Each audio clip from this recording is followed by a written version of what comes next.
Holy Avengers Endgame, Batman! Tiki here, and I have watched through every episode of Batman the Animated Series for the first time. And now I've watched through, according to my co host, a curated selection of all the Batman relevant episodes of the Justice League for the first time. Dragon, tell them why we're here. Well, you see, folks, long ago I made a vow to educate Tiki in the ways of Batman the Animated Series, serving as his spirit guide to Gotham in a way. But now, as you probably noticed, Batman has become part of a bigger universe, and the mission goes on as we enter the greater DCAU. That's right, and the greater DCAU is pretty much at an apocalyptic kind of end game right now, Dragon, because we're talking Destroyer. Oh my God, we got Atomic Beast in the comments here. He says, "Rest in peace, Kevin Conroy." Yep. Yeah, indeed, folks. Of course. Oh, we're still reeling from that. Absolutely. We don't want to take anything away from that. We definitely wanted to do a Batcave. Dragon, it's very, very surreal how the timing worked out that we got to the final Justice League Unlimited episode right as Conroy passed. It's odd timing how that all worked out. Yeah.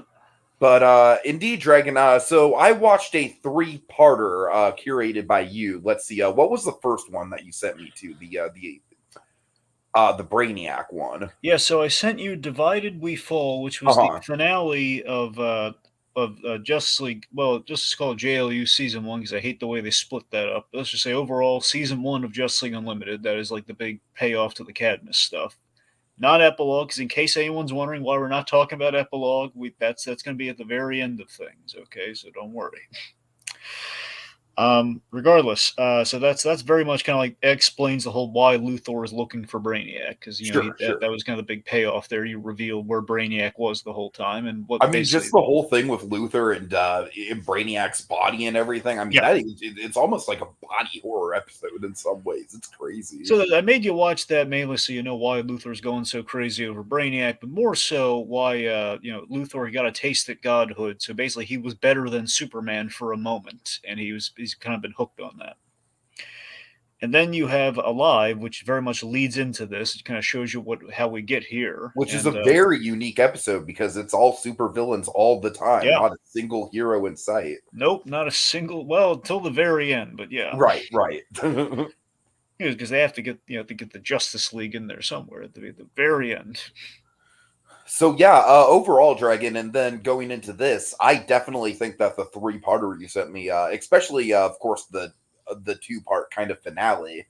I mean, this episode, especially Dragon, goddamn, they did in 20 minutes what Avengers Endgame did in 3 hours, man. I mean, I really, I think this would resonate with me even more if I watched the whole series, just because it truly is like a Smash Brothers Ultimate style, like everyone is here, but just feast for the eyes as far as the action goes. There is a lot of fight in the episode, but it's all for the quality fight, man. Yeah, absolutely.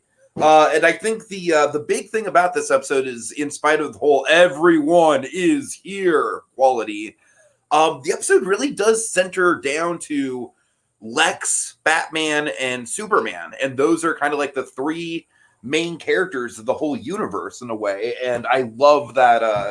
I love that this episode, through all the epicness and all the kind of like crossover and everything, and the literal armies of powered people going against each other, it really does come down to those three guys and their struggles and their dynamics, and and Luthor in particular, Dragon, I think has a fascinating arc. Like this is I have absolutely fallen in love with Clancy Brown, Lex Luthor. I think he's definitely my favorite Lex Luthor I've ever seen in media, like far and away. So yeah, I'm definitely beaming about this one. Yeah. So let me provide a little context here. So this was directed by the great Joaquin DeSantos, who's doing the Spider-Verse sequel, by the way. Of course, Nice. Dos Santos, of course, like he really made a name for himself in the first place with JLU, in which he did a lot of great episodes like Task Force X, the Suicide Squad episode. Of course, they couldn't say Suicide Squad on a kid show, so Flash and Substance, the big Flash episode we talked about a few episodes back, and Divided We Fall, which you just saw. So again, DeSantos essentially he's like the big crazy action guy of like, okay, we have like a I could totally see him doing really well with a Spider-Verse movie, so that actually makes me even more excited about Spider-Verse. And of course, the biggest thing that DeSantis went on to, the guy got everyone really excited for him doing Spider-Verse is, he's an Avatar director in Korra. Avatar and Korra, that was his big, DeSantis is like one of the top directors, and this is how he really made his bones. Cool. So then, the writer, of course, the wonderful and also sadly, now passed, not recently, but it was taken before his time. Dwayne McDuffie, he wrote this episode. Of course, wrote some of the best episodes. He did Doomsday Sanction, had an excellent Batman, some excellent Batman moments in it. Did Wild Cards, Task Force X, and Divided We Fall, and most recently for us, for our purposes, Dead Reckoning. Yeah. Studio worked in this again very similarly. Doctor Movie Company Limited, so co-limited. These guys did.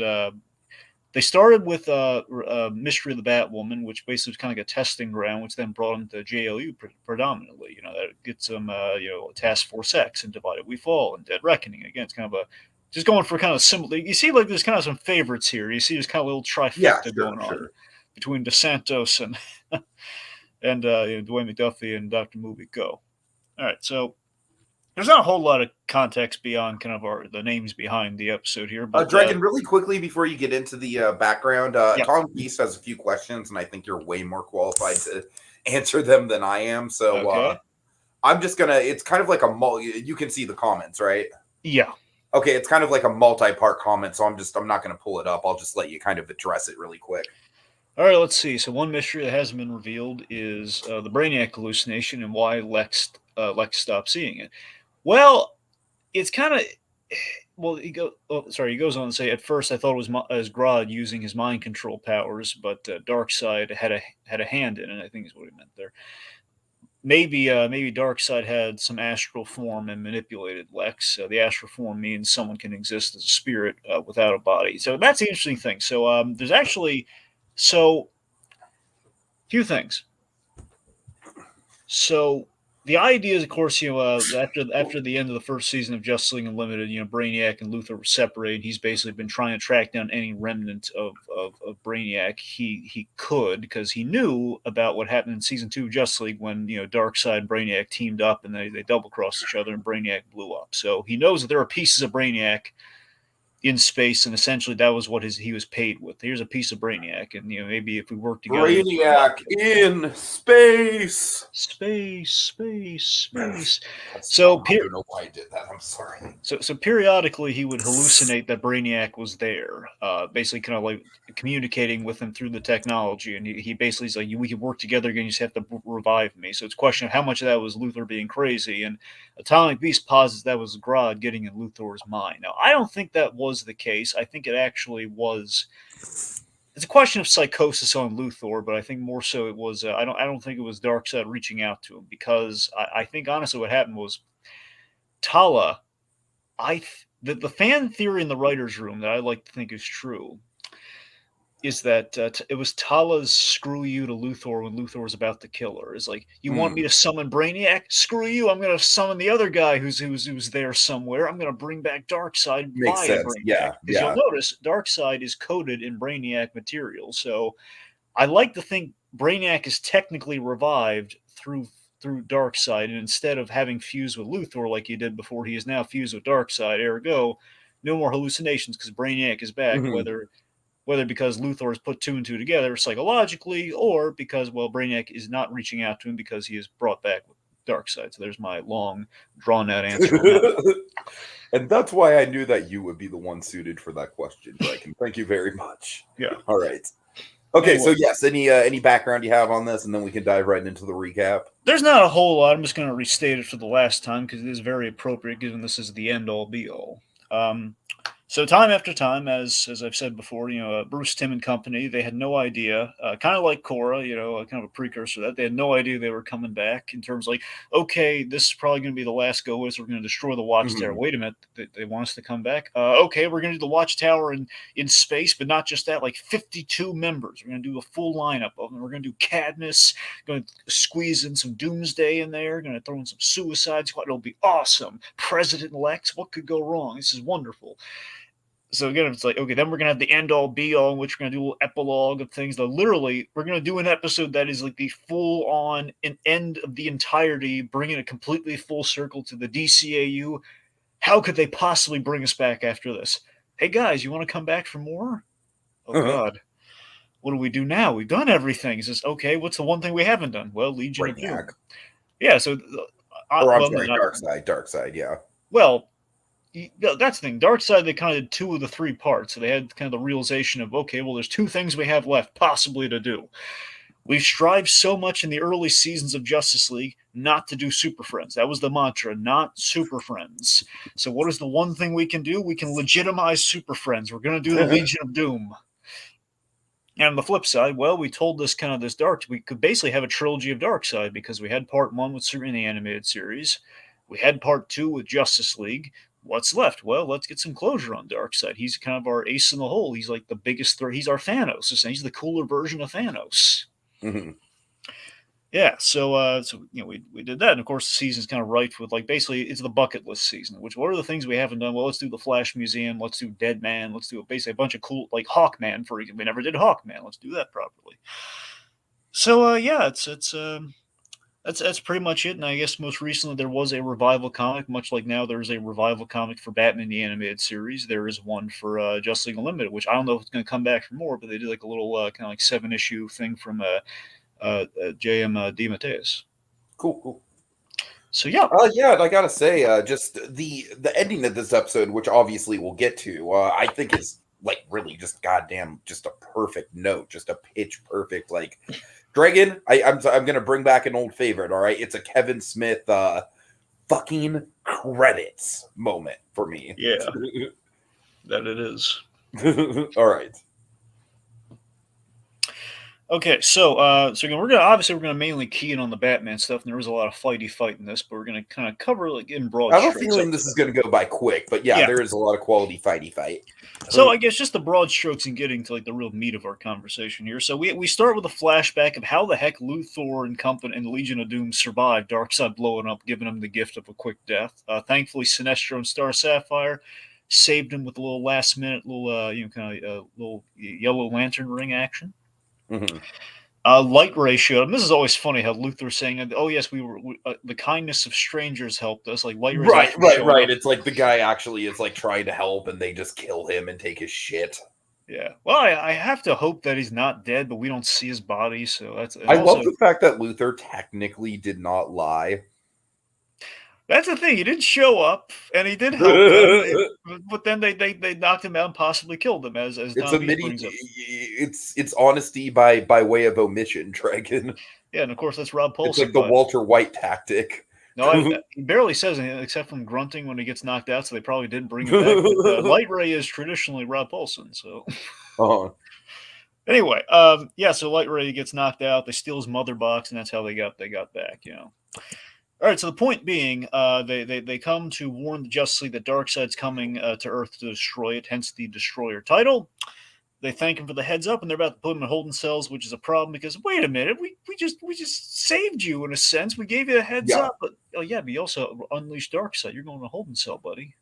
and this is where we get our first really good Batman moment because Batman and it's so in line with his character like all across the board, his whole focus on villain reformation. He is he's like we're going to need all the bodies we can and so the villains are pointing out like hey, it's our Earth too. It's kind of like going against the whole trope of like the villains wanting to destroy the world because it's like why would these guys want to destroy the place that they actually live on. It's kind of like, all right, we got to team up to defeat the bigger bad. I like that Batman is the first to see that. Also, like Batman kind of deducing like what Darkseid's kind of plan is here and like the whole game plan of like where Darkseid's going to be in.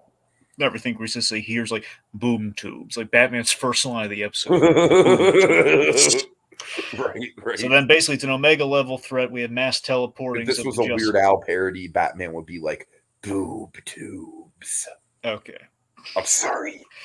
So the point we have an Omega level threat going on. So all the Justice League and Omega for the point of Apocalypse, hence the Omega with the Omega beams, a little kind of pun there. They were teleported. All basically the boom tubes have sent in Darkseid's forces globally, and we find out the reason why it's spread so globally later. Aside from just in general invading, Justice League members are like teleported all across the globe because now they have they have like 52 plus members, so now they can make use of that. Batman's plan, as you kind of teed up there, is we have to put we're gonna have to. It is absolutely what you said, Teague. It's absolutely Batman with the rehabilitation going on here. It's kind of Batman being able to finally succeed at his goal in some right. degree. And I love how that is, and of course, obviously, this isn't the last we're going to see of Bruce Wayne Batman in this universe because we've got literally a whole series with Batman Beyond to get to. Yeah. But yeah, I do think that is a really good note to end out on the actual like Batman arc. Yeah, that he gets kind of a win in there before really bad stuff happens to him for Batman Beyond.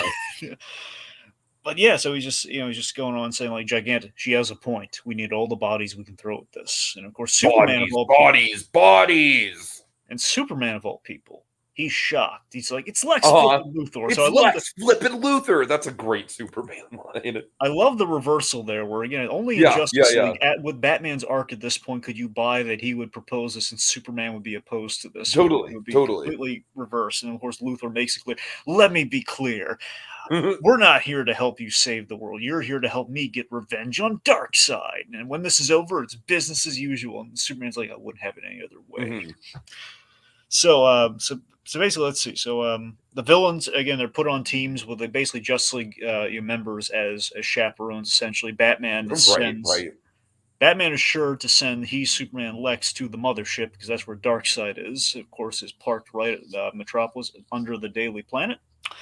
Now, what's really cool about this pairing, T, because you did hit on, we have three very important central characters, but I think the other reason, thematically, in the closing of the book here, it's an important trio because this is where it all starts at World's Finest. Yeah, of course, yeah. World's Finest is the event that broadens the DC animated universe. It puts Batman and Superman together for the first time. And, of course, that Lex was kind of the thing that essentially was the force that brought them together. I know there's no Joker in there, but there's not really room for Joker in this.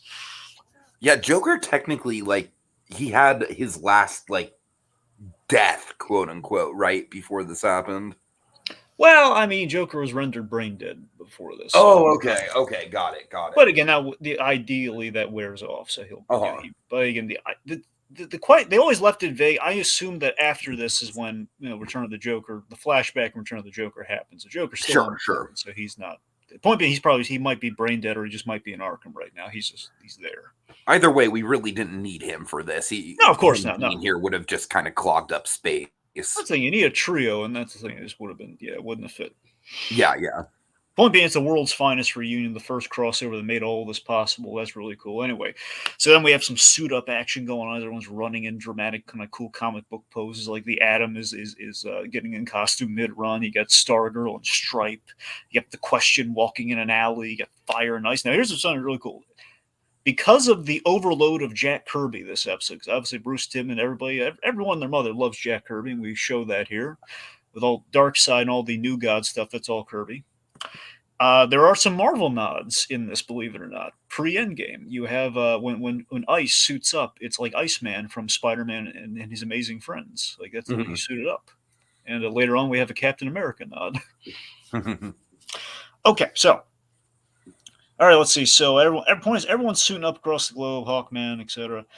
They're taking out armies and armies of parademons globally, heroes and villains together. We're Wonder Woman's busting through tanks. You get Shining Knight and Vigilante fighting parademons on the Great Wall of China. You got the Creeper come back. It's the freaking Creeper.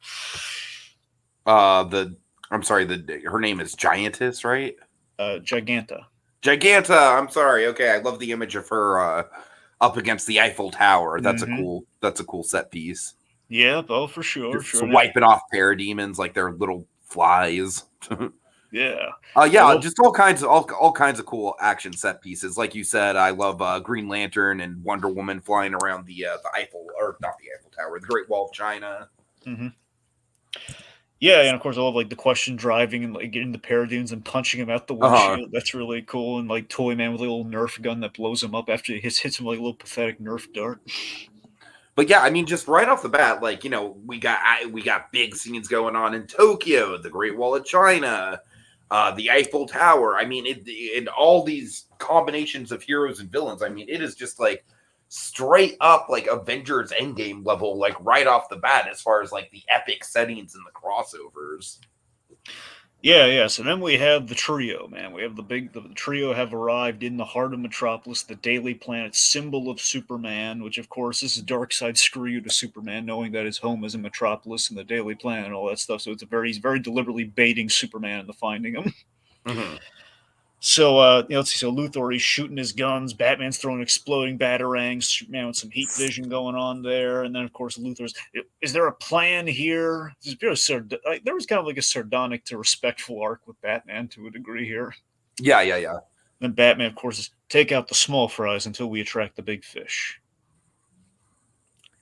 And of course, like, oh, I bet there's so much going on, Darkseid doesn't even notice us. Of course, cue Darkseid's big entrance, and Batman super with the cute lines here, just saying, "You're on. I'll take that action." Mm-hmm. Then, let's talk about Michael Ironside for a second here. So, Tiki, the great Michael Ironside, has returned as Darkseid here. How amazing is Darkseid? Yeah, I mean, he's great. He's got a real presence to him for sure. That's what I'm saying. If not for the MCU, Thanos was never nowhere near this cool as Darkseid. Well, I mean, yeah, but it's really interesting because it very much has that kind of quality of Thanos, where Yeah. it's like he has a very Brolin-esque voice, Dragon, and the same sort of presence. It's very similar, oddly enough. Yeah, that's what I'm saying. It's always like they kind of took cues from each other. Like when the MCU Yeah, was yeah, forming, for sure. there's a little bit of Bruce Timm in there, and obviously we have elements of just like, well, Darkseid obviously is the coolest thing we can do. But DC dragged their feet for so long, we can do our own Darkseid. So Ironside gives like one of his great speeches here, where he just says, Kal-El, this is all on your head. The skies will rain fire, the oceans will boil, the streets will run red with the blood of billions. Oh yeah. And only then, after the last hope is eradicated, extinguished, I will I will end your life. Let's go. And of course the Omega Beam eyes are to lighten up. It's all intimidating. And then of course so Luthor's just charging at him here, upset about Brainiac's the ego on Luthor. You took Brainiac away from me. And then I And he love how talks Brainiac just kind of, or I'm sorry, Darkseid just kind of swats at Luthor like a fly. Luthor goes down right away. Batman just yeah. right to the rescue right away. Awesome Batman save there. I love the Doesn't free think twice about it. This is a DeSantis direction here. This is what DeSantis is great at, where Batman just leaps off that rooftop and you see him in free fall and he saves Luthor, but you feel that life-saving grapple, man. Uh-huh. All right. So Darkseid, then this is great. He has a score to settle here, and he's very much the ego on Darkseid because he keeps forgetting that Superman trounced him last time. Each time Superman kicks the crap out of Darkseid, despite going wrong, Darkseid puts up quite a fight, but still Superman's like, I remember though I've grown. This is the most powerful I've ever been because now he's fused a Brainiac. This is the most powerful I've ever been. The Right. last time you barely survived, which is not true at all. And Superman's like, yeah, that's not how I remember. False information. Yes. So then, this is such an awesome visual, man. It's like the equivalent of Thanos throwing the moon at Tony Stark. I know, right? Grabs using the Daily Planet globe as a fucking weapon. Yeah, and that's an awesome visual. He hits Superman so hard that he basically crashes through every floor. Thank goodness, missing Perry, Jimmy, and Lois. But Jay, I gotta tell you, it's interesting because with this fight, I do think there is a little bit of a quality of kind of like the Man of Steel style collateral damage that we keep seeing. You know what I mean? Like there is a lot of damage that is done in this fight. Oh yeah, for sure. It is like an end. The difference though between this and Man of Steel, this is like an actual end time sort of thing. Right, whereas Man of Steel is like, thank God you saved us, Superman, who we're literally just meeting now. Oh, the difference is this like, man, Well, yeah, that's the thing. The difference is this is going to be like, wait, is this how it's going to be all the time with this Exactly, guy? exactly. Yeah, yeah. Versus like, no, this is like, oh my god, like global invasion. Like, it's like, oh my god, we're lucky to survive this Yeah, thing. if Thank you, global invasion Superman. is the case, then yeah, we can take a couple toppled buildings. It's all Yeah, good. this is like the end times, and Superman saved us. I mean, yeah, we'll rebuild. Right, right. Yeah. All right. So point being, like Superman is I love this as Batman saves Luthor again. Like he shoves him out of the way of the crumbling daily planet globe that is like about to crush him to death, and they basically go all the way to the bottom basement of the daily planet after all is said and done there. So wow. Let's see. So Batman, after he saves Luthor, so we learn. So we learn elsewhere. We learn the Darkseid's plan through like Steele's talking to Mister Terrific, and he's saying Darkseid's plan is to essentially terraform the planet by using basically digging. I don't know if you remember what Apocalypse looks like. T. Apocalypse is like kind of a dead, kind of charred planet with like all these fire pits coming out of it. So essentially, it's like we're gonna Yeah, I drill in. remember it. Yeah. So essentially, we're going to use these drills, which is why we've invaded so globally. We're going to dig into them, and it works very. It's a very Kirby-esque idea. It's like how Galactus works. Galactus, the idea is he goes around with his hands, and he would get energy from like the finger holes on the planet. So it's the idea of like I'm going to drill to the center of the Earth's core, and then make giant fire pits, which will kill the planet, the ozone, and everything, and I'll make a new apocalypse, and that's how I take over. So obviously, that's not a good thing, as you probably guessed. So plan is destroy the drills. Operative number one, like destroy the drills, and then Batman and company will take out Darkseid. So let's see. So we have like all of our teams basically now tasked with destroying the drills, and we have in Washington we have Hawkgirl, we have Steel, and we have Atomic Skull, destroying the thing. Then we do a little Kirby, little Captain America homage there. With Steel, who by the way, fun fact, Steel predates Captain America. Does he really? Oh wow. By 2 years, I don't think he had a shield gimmick, which is why he's just kind of throwing a random shield at the guy. But he had like a red, white, and blue hero named Steel. But yes, he is very much kind of like in the modern context, a poor man's Captain America. But yeah, it is interesting that he technically came first. Yep. So he tosses the shield and decapitates. Freaking decapitate. We couldn't show the decapitate. We could show the head on the ground though. Decapitates a parademon. And Hawker gets stabbed in the wing and all that sort of stuff. We destroy a drill, and then of course we kind of see that we can't just show the full fight, or else the episode's going to be 5 minutes long. We just show the Darkseid, Superman fight. So they we kind of go around. We see the destruction of the drills. So we go to France, and we have Flash suggesting, why don't we throw it into the sun? I know it's a stupid plan. No, you're actually on to something. Dig a trench. Yeah, this is ridiculous, but awesome. Well, just, they don't actually a literal just catapult of Green Lantern energy. It's a creative idea for Green Lantern. It is, yeah. And again, I love he's kind of taking a cue from the Flash. That's been their dynamic since the beginning. The Flash is silly. The Green Lantern series is like, okay, no, let's do it. So he catapults it not into the sun, but yeah, I like this little detail. It doesn't leave the Earth's atmosphere, but it explodes out of range of everyone. It's good enough. Yeah, it hits like an apocalyptic flying tank. Right, yeah. Yeah. Okay, meanwhile, back to the fight. Darkseid grabs Superman. I always love this bit where he grabs Superman by the throat, and then there's a batarang that hits Darkseid's gauntlet, and he's like looking at what the, and then blows up. No, that is a really, really good beat. It's like, oh shit, okay. Things are about to get real now, son. You shouldn't have messed with Kal-El. I can't tell you the number of times it's only happened twice ever. 3 if you count the comics, really. 4 if you want to be annoying, you just say everything. But let's just say 2 times the count in which Batman is going up against Darkseid. Because you have this episode, and then you have Batman Superman Apocalypse, which is where he saves Supergirl's life, and he basically strikes a deal with Darkseid, and he has Darkseid over a barrel, and it's awesome. So when Batman goes up against Darkseid, it's like the coolest thing ever. So he sicks the parademons on Batman and Lex, who show up there. And then we have kind of a Chris Reeve Superman moment with Superman here, where he taps Darkseid on the shoulder. Excuse me, and then he punches him. Okay, meanwhile, Metron shows up. Yeah. So Metron, long story short, he's kind of the Watcher of DC, essentially. He's kind of a New Gods version of the Watcher. He's a big floaty chair that has all the answers in the universe, and he's just kind of sitting there watching things go down. He tried to warn Lex in the previous episode, hey, don't do that, man. But what did he do? We also get a return of Martian Manhunter. Yeah, so in this season they had a thing where Martian. The whole reason we had Mister Terrific running point because originally that was what the Martian Manhunter did in JLU. He left to find himself in an episode of Wonder Woman. So he basically reunited with her after all this time during the season, and he settled down. He's moved on from the loss of his wife, and he's remarried. Yeah, I think it's kind of awesome actually Yeah, that he's just kind yeah. of settled down into a very average, humble sort of life from the little we see of it. It's in the midst of our battle. Again, it's not to the same degree, mind you, but again, this is like way before this. This is kind of your equivalent of like a Spider-Man, Iron Man hug of like, "Hey, Sean, my Oh buddy." my god. Hey, Yeah, yeah, no, it is kind of. I can see that. Yeah. yeah. So we all love the Martian Manhunter. We've been missing him this whole time. We haven't seen Yeah, him in yeah, forever. yeah. We brought back all the members. They're all back. Everyone is here. The coolest little Easter egg is that he turns into a dragon, which, if you remember the original Justice League opening, it was him shape shifting from like this dragon shape into the Martian Manhunter. So they kind Right, of worked right. it into the last episode. All right, so oh god, this is great. So, so they're Wonder Woman and Martian Man are fighting alongside each other. We have Batman. this is like to me by far the coolest use of Zatanna's power set I've ever seen.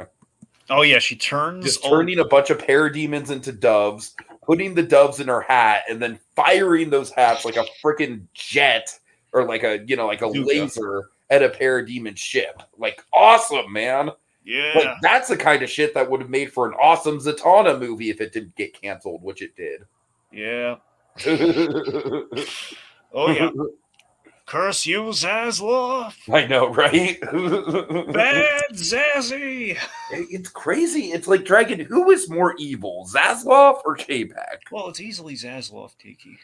No, I know Chapek is just stupid. I don't know. Yes, yes. All Anyways, right, anyway. Point being, Batman, using the grappling gun as a weapon, which is like my dream come true. Like, oh, look at him fire into those parademons and toss them around. That's awesome. Yeah. But it's for a reason. We have this great exchange, which is even better after Dead Reckoning. So Batman is back to back with Luthor and loses. Problem? Batman says, I'm out. And of course he's offering him his oh gun. yeah, oh yeah. Take my extra. Not my style. So of course this is huge for two reasons.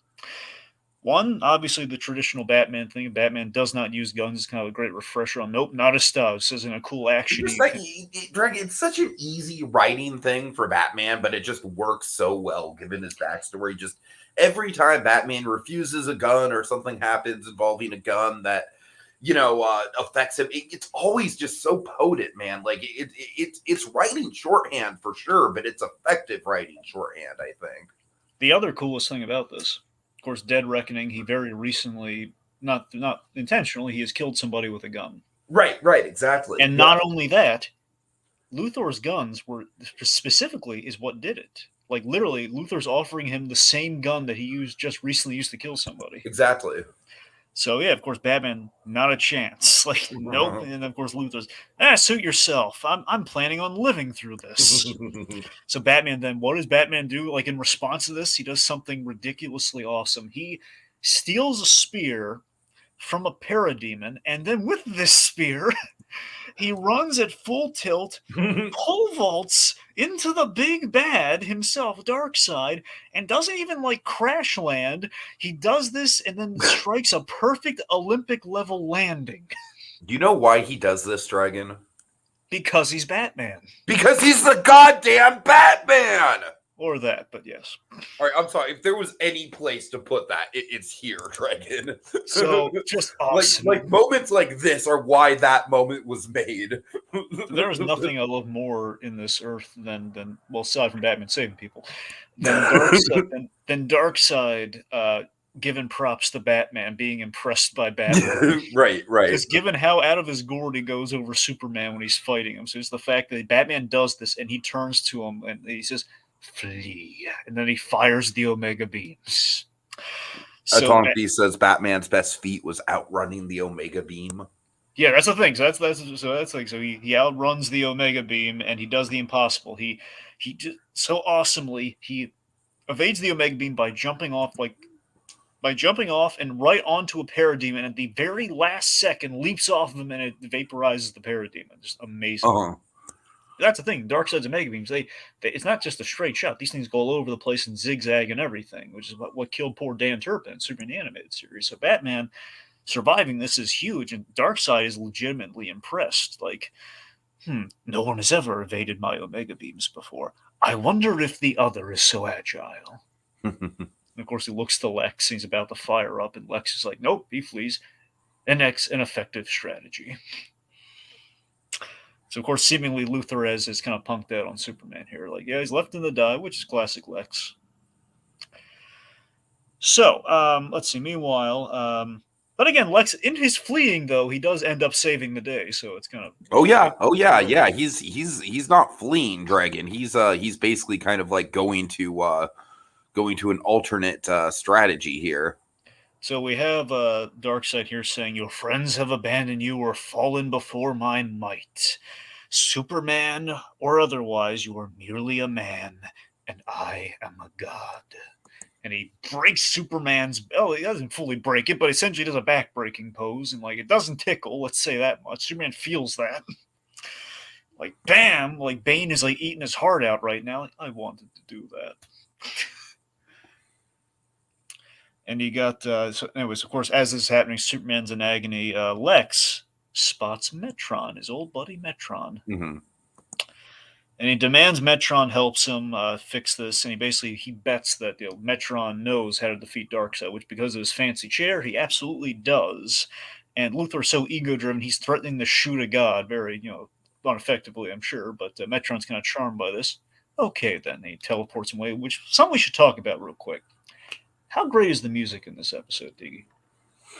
Yeah, I mean it's good. I've got to be honest with you. Nothing really. I can't exactly be lying if I said like it stuck out to me very much. Of like, oh man, this is like next level music. But it's very solid. I don't know. Well, I bring it up Maybe because I'd have to watch it again with the music in mind to really fully appreciate how different it is from other episodes. Well, that's the thing. I bring it up, Tiki, because when they released this on DVD, they did something really interesting. They did you can watch a version of this episode with just the music. Interesting. As in, they muted everything else because they wanted it's like a little bonus feature in which you can just watch it just purely for the music. On mute, you can kind of convey everything through the music. Uh-huh. Anyway, so let's see. A point being, Metron and Luthor disappear. Oh yeah. Okay, here we go. Oh god. Love this boat so much. Batman. Batman comes to, and he sees Superman's on his heels like after like the near back break, and he's in, and basically he sees Superman's in trouble, and without a single second's hesitation, he runs and he leaps on the back of Darkseid, which is a suicide move I've ever seen one. He does that, he's like grabbing him, and Darkseid's just kind of baffled by Batman's determination. He's like, "You still try to fight? Can't you see it's hopeless?" Yeah. So then, here we go. We have the ultimate. I promised this earlier in the in the little Dozier build up of this episode, Tiki. We have the ultimate Superman moment. This is you know what's funny is that this is Man of Steel through the lens of Superman being self-aware about his power set, Dragon. Because essentially what he does is he does kind of cause some Man of Steel style collateral damage, but he addresses like, before he does it, like, hey, I need to keep myself in check most of the time so that this shit doesn't end up happening. But fuck it, you leave me no choice. So I love before that he Superman saves Batman, and he's kicking around, he's punching Darkseid into a wall a few times, and he has like this great line of compliment to Batman, where it's just, "That man won't quit as long as he can still draw breath. None of my teammates will." And Superman has a different problem. Now he lays it on, oh my guys, he's beating Darkseid silly into that wall. I live in a world made of Dwayne McDuffie just killed it with this monologue that Superman has. I live in a world made of cardboard, afraid to break something or someone. If I lose control, someone could die. But then he's lifting Darkseid off the ground with like a punch for a second. It's building and building, and the music's building and building. Says, "But you can take it, can't you, big man? What we have here is a rare occasion for me to cut loose and show you just how powerful I really am." And then we have the music, and then the punch, like the like reality warping punch. It feels like. Yeah, yeah. Bam, punches him through and through 3 buildings. That's like 2 entry points per building, and then big old like double-handed slam all the way to the ground. Boom, and then it's like, okay, well, seemingly episode over. We've won here because how the heck could Superman lose? But then Darkseid plays dirty, as he tends to do. He throws the Agony Matrix at him. Tiki, what did you think of the Agony Matrix? I mean, it's pretty crazy, Dragon. Yeah, it's pretty brutal, right? Yeah, yeah. Oh God, just I love how he describes it. Just like think of the worst pain you've ever felt times 100, Times 1,000. 1,000. Oh, I'm sorry, God. Times 1,000 forever, Right. forever. Yep, times 1,000, just like forever. Oh wait, you don't have to imagine it. God. So then we have the headiest idea here. So then we go to the Source Wall. The source wall. Yes, yes, yes. So the Source Wall is kind of a vague concept, but to keep it's a very Kirby fourth Luther's world. about to literally get his mind blown. Yeah. So, long story short, it's a very Kirby-esque fourth world idea, in which it's very, in this case, more fourth wall-ish, I should say. Essentially, this is like the edge of the universe, where all the answers and all the unknowable things in the universe are, including the anti-life equation. And Dwayne McDuffie, well, I'll save that for, I'll tell you that later. But point being, this is home to the anti-life equation, where essentially anyone who finds out the anti-life equation ends up being part of the source wall. Mm-hmm. So that's what Dwayne McDuffie went on record of saying. Like that's what happens when you find out the anti-life equation. You become a big old like part of this wall. So Metron warns Luthor, okay, this is the last time I'm telling you, okay, you only a 12th level intellect has the slimmest hope of surviving this. Oh, then I'm overqualified. Lex just jumps in the eye of this Kirby-esque wall, and he had like a trippy 2001 looking effect. It's like he's Very just losing. 2001-esque, yeah. How great and terrifying is Clancy Brown's scream as he's going through this thing? Honestly, Dragon, at a certain point, like I kind of thought, like, is this the end of Lex Luthor? Like, did he literally die just getting his brain exploded by cosmic knowledge that he couldn't comprehend? It makes you think. I mean, that would have been a fitting, like, it's not, but it would have been a fitting death for him if that was the case, though. There would have to been something that came from it, but yes. Uh-huh. Okay, so then, so after that bit, we have. Okay, let's see. Right, sorry. So Superman is still in utter agony and he's alive, and this in itself impresses Darkseid, where he's yet again, you impress me, Kryptonian. I am. So basically, your resilience has touched, your valor has touched my heart. Some say, basically saying, I know some small part of me still knows mercy. And basically, just gloating about how he has this big plan for Superman, where essentially he pulls out this kryptonite knife, which is really intimidating looking. Oh yeah, oh yeah.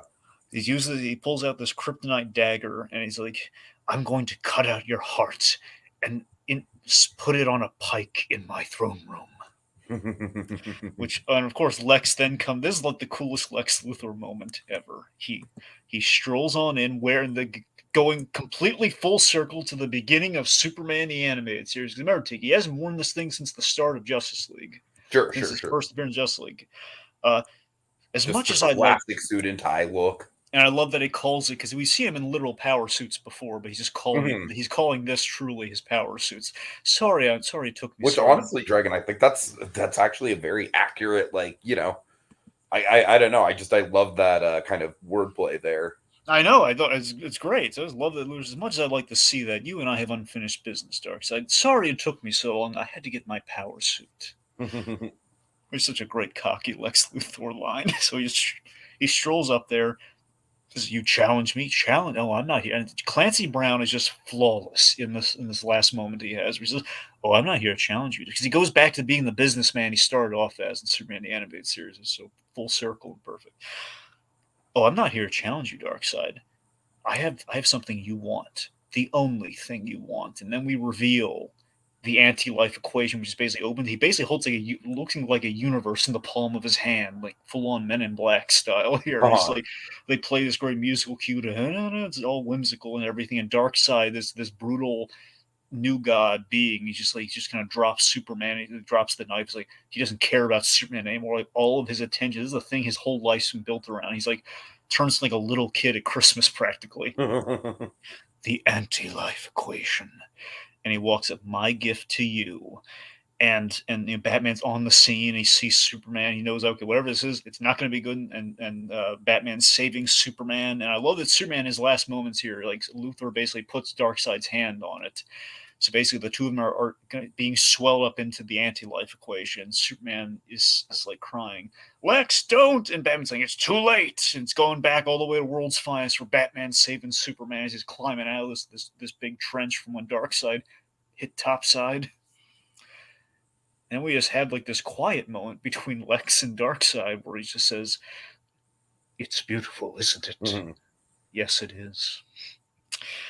So yeah, I mean, honestly, Luthor kind of playing with gods and basically doing the one thing Superman couldn't. That's the perfect way to end his arc. I mean, that's ultimately he's it absolutely is. Like I joked about, ending it like, oh God, what have I done with the knowledge? But yeah, this is a great kind of sacrificial death for him.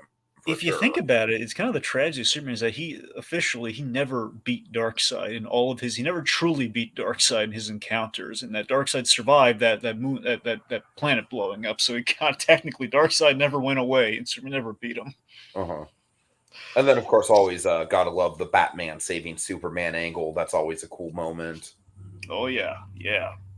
So then we have our aftermath here where essentially Batman doubts that either of them actually died. And of course, we have like a cute moment between Green Lantern and Hawkgirl, like, believe half of what you see and none of what you hear. So then this is like a really great moment here where it says, Batman's just kind of lightening up for a moment here. It's kind of earned at the very end of the DCAU here, where it's like, wait a minute, what about us? Like, we helped save the world. Don't we get anything out of that? And Superman looks to Batman for like, well, guidance here. Well, I trust Batman's opinion. What's he going to say on this matter? 5-minute head start. Yeah, and this is like I was saying, Dragon. I feel like this is just an absolute, just Kevin Smith like fucking credits moment right here. I love it so much. I love just the energy. It totally defines everything about the DCAU from my perspective of, like there is kind of like a rough trust between the heroes and the villains by the end of the day, with the heroes trying to rehabilitate the villains, but at the same time, there's always going to be kind of like a battle going on, and there's always going to be kind of that push and pull, and just the whole like, here we go again of it all. I forget exactly what exactly is Wonder Woman's line. Okay, so each member of the Trinity, each member of the 3 founding members, they each get a line. Okay. So Superman says, you're getting soft in your old age, which is kind of the idea is kind of a nod to Batman Beyond, which at this point already been done, so they kind of know what's going to happen with Batman. It's like a little like, hey, in their last episode, let's like do a little nod there, like you're getting soft in your old age, and then Batman says, don't you have a tall building to go leap? That's a perfect line. That's awesome. And then Wonder Woman says, and the adventure continues. I think she says, and the adventure continues. Which, goddamn, I love. Like I said, I love that. That is just, so good, so good. Then we have all the Justice League members like running that. Remember, so the Metro Tower essentially was their grounded version of the Hall of Justice. So they didn't call it the Hall of Justice, but essentially it's like we had the Watchtower and we wanted to make sure people weren't afraid of us, like a power like with a gun pointing down or anything. So like, hey, we have like the Metro Tower. So they're running down the steps of the Hall of Justice essentially, and it ends on the 3-shot of Superman, of Wonder Woman, then Superman, and right smack dab in the middle, the guy who started it all. Batman running at you. Of course, Batman running at you, very indicative of essentially the first time Batman was ever animated with the opening of the 60s Batman show. Of course, yeah. He's running right at you, and we go into the bat symbol. Credits. Great. All right, so yeah, Drake, I don't have a ton of final thoughts. I'm just looking forward to getting to Batman Beyond. It's been a long ride. I think this is an awesome end to the DC animated universe. I am interested in going back and catching up with the rest of it, the Superman stuff, the Justice League stuff. I will in my own time, because it is just very impressive how, even not watching all of it, how just endgamey this all feels, with everyone coming together and the crossovers and everything. But alas, this episode definitely had a few very, very satisfying Batman moments in the mix, and I'm incredibly stoked to move on to Batman Beyond. As you should be, my friend, as you should be. So yes, Atomic Beast says this was the last DCU content before. Basically, they tried taking other bites of the apple with Batman, Harley Quinn, and Justice League versus We the don't Fatal we Five. don't talk about Batman and Harley Quinn on this channel. Not really, no.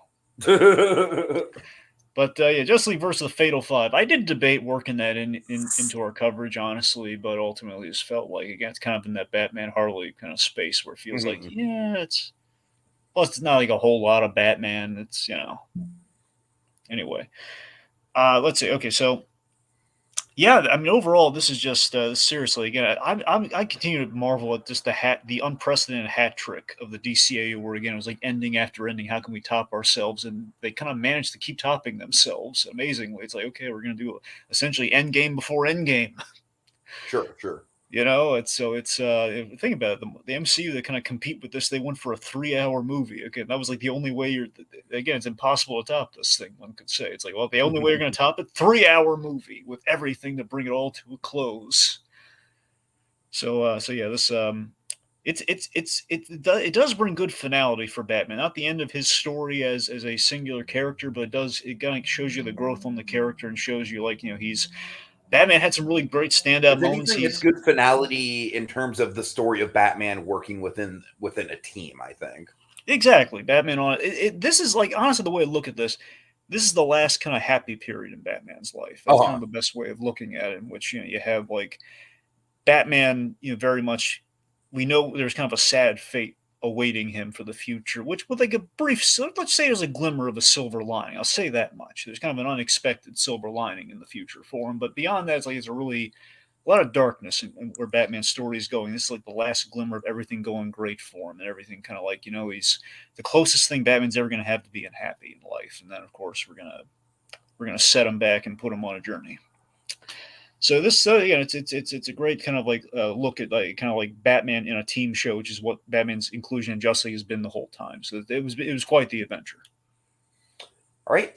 Thanks to Atomic Beast for the comments. I'm going to go ahead and address this. Just, I think it's a bit of a silly question, but Sonia Priscilla asks, "What are your thoughts on Darth Sidious, aka Palpatine, and Scar from The Lion King working together?" So yeah, I've seen you pop up a couple times, so I'll just go ahead and address it. Dragon, in my humble opinion, I'm sorry, this might be a lazy answer. It's hard for me to separate the reality of, like, Scar being a lion and, like, Scar a lion on a Star Destroyer. Like, of course, I'm assuming that Scar would be anthropomorphic and able to communicate with Palpatine and everything, but I don't know. It's just it's weird. That's just a weird crossover, in my opinion. Dragon, Ah, well, Scar and Palp make a good team. I mean, if you want to throw reality out the window and just say they could actually work together, I mean, it's Palpatine. I mean, I could see him like using Scar to an end, but I mean, would not be my go-to pairing with Emperor Palpatine. I mean, there's Fair kind of enough. like, I don't know, like Scar is kind of like a discount Darth Maul ultimately at the end of the day for I could Palpatine's see that. purposes, Yeah, I which could see we him saw how using well Scar that as, went. like, disposable muscle, if anything. Yeah, we saw how well that went in the Phantom Menace with Darth Maul. So yeah. What if Palpatine just literally used Scar as like a mode of transportation, and Scar's just like, this is so demeaning. It'd basically be like Flintstones in Star Wars, pretty much. Exactly. God. Well, it's a living, and I don't have to listen to that Star Wars song anymore. Well, it's better than the fate I had in Hercules. Yeah, it's either that or be a throw rug. All right. Oh, geez. And on that note, Dragon, why don't you go ahead and cue us up for the next one? The Dark Knight's Last Night, Chemical Conspiracy, Akira, Blade Runner, Clowns, oh my! Will New Gotham be able to endure without a Batman? What could have forced the end of Batman as we knew him? Tune in next time to find out. Same animated Bat time, same animated Bat place. On the next visit to the animated Batcave with Rebirth, Part 1. I wonder if the other is as agile.